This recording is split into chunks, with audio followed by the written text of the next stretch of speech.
राधा वल्लभ श्री हरवंश। श्री राधा चरितमृतम भाग 23।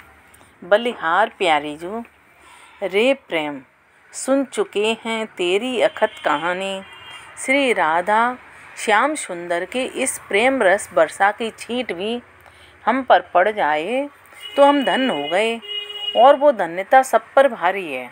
ये प्रेम की यात्रा कहीं रुकती नहीं, थकती दिखाई देती नहीं। इसमें तो और की मांग ही उठती रहती है, क्योंकि प्रेम अतृप्ति का ही नाम है। याद रखो बज्रनाभ, प्रेम एक प्यास जगाती है, और ये प्यास किससे बुझेगी उस ओर दिखाती है, क्योंकि हम प्यासे हैं।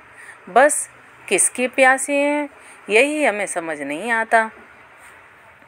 फिर दौड़ पड़ते हैं पैसे के लिए कि शायद धन से ये प्यास बुझ जाए, पर नहीं। फिर दौड़ते हैं स्त्री और पुरुष के देह के पीछे कि शायद इससे प्यास बुझे, पर नहीं। ऐसे दौड़ते रुकते फिर दौड़ते हाँफते गिरते पड़ते इस जिंदगी को पूरा कर देते हैं, पर प्यास का पता ही नहीं चल पाता कि वो प्यास किससे बुझेगी और किससे बुझती। हे बज्रनाभ, ये अनंत जन्मों की प्यास जब तक अपने सच्चे प्रियतम जो तुम में ही है और तुम्हारी वो टुकुर टुकुर देख रहा है कि शायद अब मुझे पुकारेगा, पर नहीं। वो खड़ा है सांवरा तुम्हारे ही दरवाजे पर तुम उसकी ओर देखते ही नहीं। काश तुम उस सच्चे प्रियतम की ओर एक बार देख तो लेते। मैं सच कहता हूँ, तुम्हें फिर कहीं जाने की ज़रूरत ही नहीं पड़ती। फिर तो उस दिव्य प्रेम सरोवर में तुम भी किलोल करते।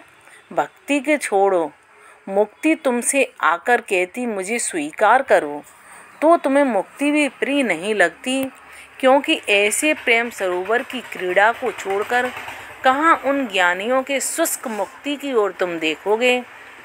तब प्यास बुझेगी। बज्रनाभ ने प्रश्न किया। हंसे महर्षि सांडिल। प्यास और बढ़ेगी, पर इस प्यास पर करोड़ों तृप्ति न्योछावर करने का तुम्हारा मन करेगा। ओफ, ये प्रेम है ही ऐसा। मैंने तुझे कहा था ना कि बरसाने की किसी भी सखी की मटकी मत फोड़ना, पर तुझे तो मेरी बात माननी ही नहीं है ना। मनसुख को डांटते हुए कृष्ण बोले जा रहे थे। अब मुझे क्या पता थी कि वो सच में ही मथुरा जाकर कंस के किसी सैनिक को पकड़ लाएगी। मैंने सोचा था कि बस ऐसे ही धमकी दे रही है। मनसुख जरा रोनी सी सूरत बनाकर बोल रहा था। मैंने तुझे बार बार कहा है, पर तू तो मानता ही नहीं है। और साधारण सखी नहीं है, ये ललिता सखी हैं, बरसाने की मुख्य सखी हैं, और तेने उसकी ही मटकी फोड़ दी। अब भुगत। सब सखा कदम के वृक्ष पर चढ़े हुए हैं, कृष्ण भी चढ़े हुए हैं। मनसुख ने आज सुबह ही ललिता सखी की मटकी फोड़ दी है। ललिता सखी ने लाख मना किया, पर मनसुखा नहीं माना और फोड़ दी उसकी मटकी। ललिता सखी ने मनसुख को कहा भी था, देख, मैं कोई ऐसी वैसी नंदगांव की गुजरी नहीं हूँ जो तू मटकी फोड़ देगा और मैं कुछ नहीं करूँगी। पर माना नहीं मनसुख और फोड़ दी मटकी। ललिता सखी ने धमकी भी दी थी, देख मनसुख, मान जा, मैं सीधे मथुरा जाऊंगी और वहाँ तेरी शिकायत करूंगी और वहीं से किसी सैनिक को पकड़ कर लाऊंगी। पर मनसुख माना ही नहीं और ललिता सखी की मटकी फोड़ दी। अब देख तू, इस ललिता सखी ने तुम सबको मथुरा के कारागार में बंद नहीं कराया तो देख। इतना कहते हुए पैरों को पटकती हुई क्रोध में लाल चली गई थी, और जाते जाते ये भी बोल गई, ललिता सखी, बस 2 घड़ी में सैनिक आ रहा है। तेरे सब सखाओं को और वो तेरा वो कन्हैया बुलाए लियो बाए। सबको नहीं पिटवाया और तुझे तो कारागार में, सीधे मथुरा के कारागार में भेजूंगी। हे कन्हैया, मुझे बचा ले भाई, मुझे बचा ले, नहीं जाना मुझे कारागार में। चुप चुप, खुद भी फंसेगा और हम सबको भी फंसाएगा। धीरे से थप्पड़ मारा कन्हैया ने मनसुख को, और कन्हैया ने मारा तो सब मारने लगे मनसुख को। रुको रुको, देखने दो, कहीं सच में ही तो नहीं ले आएंगे सैनिक ये ललिता सखी। वैसे बात की तो पक्की है ललिता सखी, श्री दामा बोल उठा। आज तक उसने झूठ नहीं बोला है। ये बात तो पूरा बरसाना जानता है कि वो जो कहती हैं वो करती हैं। अब तू डरा रहा है हम सबको? कन्हैया ने श्री दामा की ओर देखते हुए कहा। नहीं नहीं, मैं तो सच्ची बात बता रहा हूँ। सच्ची बात रखा अपनी अंटी में, बताएगा सच्ची बात। हम भी कम नहीं है किसी से, है ना कन्हैया?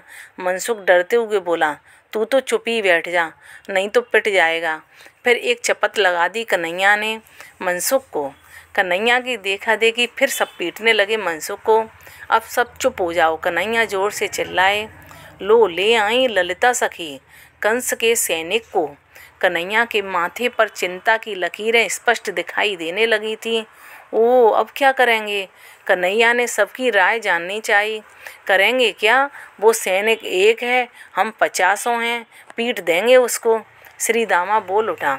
नहीं श्री दामा, कंस राजा को इस तरह चुनौती देना उचित नहीं होगा। सबने कन्हैया की बात पर ही हामी भरी। अब तू तो कुछ बोल भोजन भट्ट मनसुख।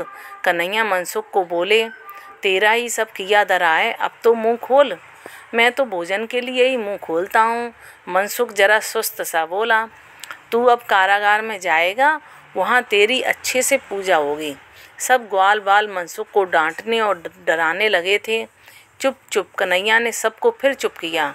सब लोग कदम के वृक्ष से देख रहे हैं। ललिता सखी एक सैनिक को ले आई हैं और कदम वृक्ष के पास लाकर बोली। ये सब यही हैं जिन्होंने मेरी मटकी फोड़ी है। जैसे ही ललिता ने सैनिक को बताया, बस सब फटाफट कूदे कदम पेड़ से। ग्वाल बाल और सब भाग लिए, बस रह गए तो अकेले कन्हैया। चलो आओ नीचे, तेज आवाज़ में सैनिक ने लाठी दिखाते हुए कहा। कन्हैया करते क्या पेड़ से नीचे उतर आए। चंचल नेत्रों से इधर उधर देखा कन्हैया ने, और जैसे ही भागने लगे सैनिक ने बड़ी फुर्ती दिखाई और पकड़ लिया कन्हैया को। पर ये क्या? जैसे ही सैनिक ने कन्हैया को पकड़ा, कन्हैया को कुछ हुआ। ये पकड़ तो, और चौंक गए कन्हैया। सिर अभी तक नीचे था, पर फिर ऊपर उठाकर अब बड़े गौर से देखने लगे। फिर अपने हाथ को देखा और उस सैनिक के हाथ को देखा। गोरे गोरे हाथ और कोमल हाथों का स्पर्श, इस स्पर्श को तो मैं पहचानता हूँ। फिर ऊपर सिर करके सैनिक को देखने लगे। इतना गोरा सैनिक, और मुस्कुरा दिए कन्हैया। अब कन्हैया सैनिक पगड़ी बांधे हुए था। आगे बढ़कर पगड़ी को जैसे ही हटाया, वो काले घने बादलों की तरह केस बिखर गए। अच्छा, तो आप हैं? फिर नकली मूँछों को भी हटा दिया और नजरें झुका ली लाडली जी ने। शर्मा गई। पर आप हमें कारागार में कैद कर ही दो स्वामिनी जी। कंस के कारागार में नहीं तो अपने इस हृदय के कारागार में। इतना कहते हुए आगे बढ़कर अपनी प्राण प्यारी श्री राधा रानी को अपनी बाहों में भर लिया था कन्हैया ने, और धीरे कानों में कहा। लो बन गए आपके कैदी, कर लो ना कैद हमें। वो लजीली सी मुस्कान पे कन्हैया ने अपने आप को नौछावर कर दिया। क्या कहोगे बज्रनाभ? क्या इस रस के आगे ज्ञान योग, कर्मकांड और मुक्ति भी फीकी नहीं है? ये प्रेम का सागर है, जो इसमें डूब गया वही धन्य है वही। फिर कहूँ, ये आत्मा और परमात्मा की प्रेम लीला है, जो अनादि है, अनंत काल से चल रही है और अनंत काल तक चलती रहेगी। कोई और छोर नहीं है इसका। महर्षि सांडिल्य इससे ज़्यादा और क्या कहते हैं, क्योंकि प्रेम में कहा नहीं जा सकता। यही तो दिक्कत है, सिर्फ अनुभव करो। पुत्रिन पलंग बिछाए, पलक की कर दे बंद केवरियाँ। राधे राधे, श्री हरिवंश।